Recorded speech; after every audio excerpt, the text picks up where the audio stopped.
नमस्कार, मी निलेश वसावे सर. आज 6 जुलै आझाद मैदान युवा प्रशिक्षणार्थी संघटना महाराष्ट्र राज्य वतीने आज संपूर्ण महाराष्ट्रातील जे युवा संघटनेचे प्रशिक्षणार्थी आहेत त्यांनी 11 महिने प्रशिक्षण घेतलेलं आहे. ते सगळ्या प्रशिक्षणार्थ्यांना न्याय मिळाला पाहिजे, त्यांना कायमस्वरूपी रोजगार मिळाला पाहिजे, यासाठी आपण आधी 6 जुलैच्या आंदोलनाला डिक्लेअर केलं होतं. आज एवढ्या पावसात हे एक दोन लोक दोन याप्रमाणे सगळे जिल्ह्यातील एक प्रतिनिधी आलेले आहेत.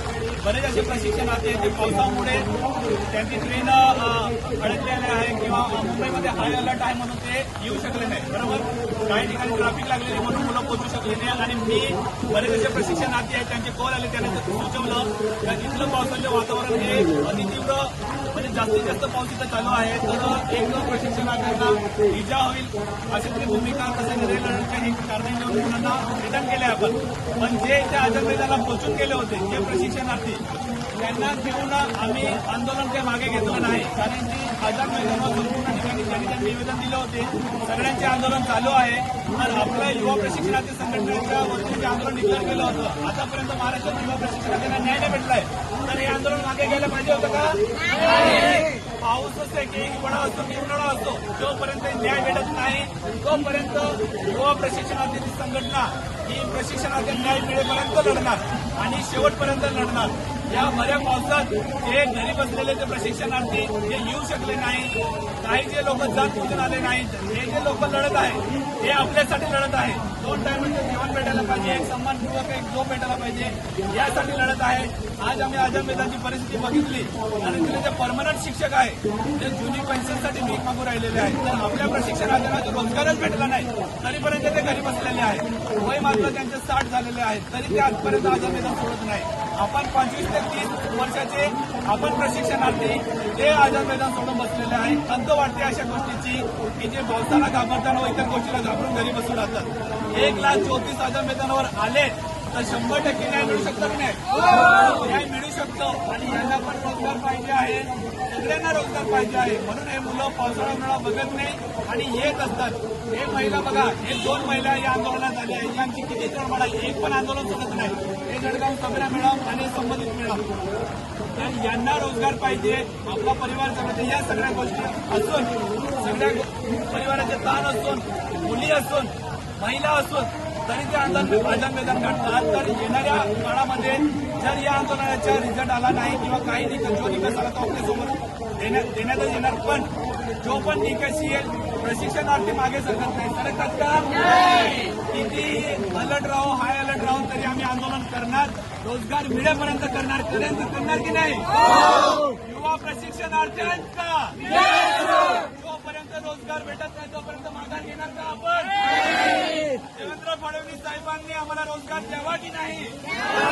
प्रशिक्षित पहिले तर आपण बेरोजगार होतो, आता प्रशिक्षण घेऊन बेरोजगार झालो आहे.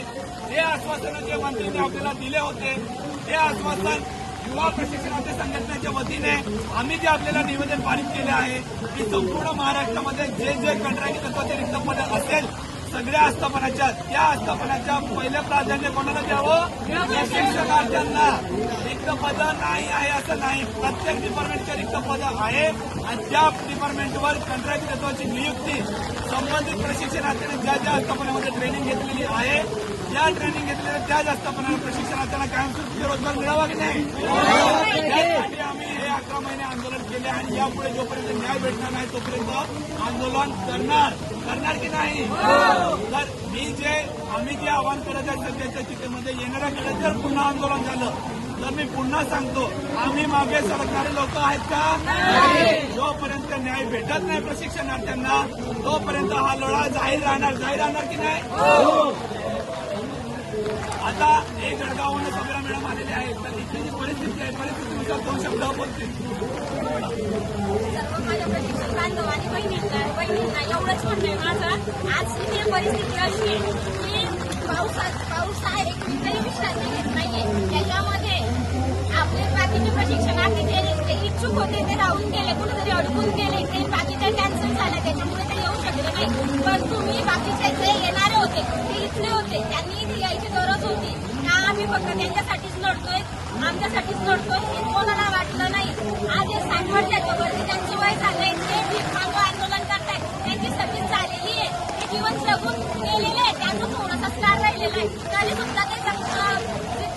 शकत नाहीये. हा ऊन आणि हा पाऊस आम्हाला त्यांनी थांबवलं नाही, मग तुम्हाला काय थांबतायत? आज एवढंच विनंती करते की हा लढा आम्ही शेवटपर्यंत चालू ठेवणार आहे, कारण हा आमच्या हक्काचा लढा आहे, न्यायाचा आहे, आमच्या अस्तित्वाचा आहे. आमचं जर हा हक्क आम्हाला मिळाला नाही तर आमचं अस्तित्व जे 2 वर्षापासून आम्ही लढतोय ते अस्तित्व आमचं कायमचं नाहीच होईल.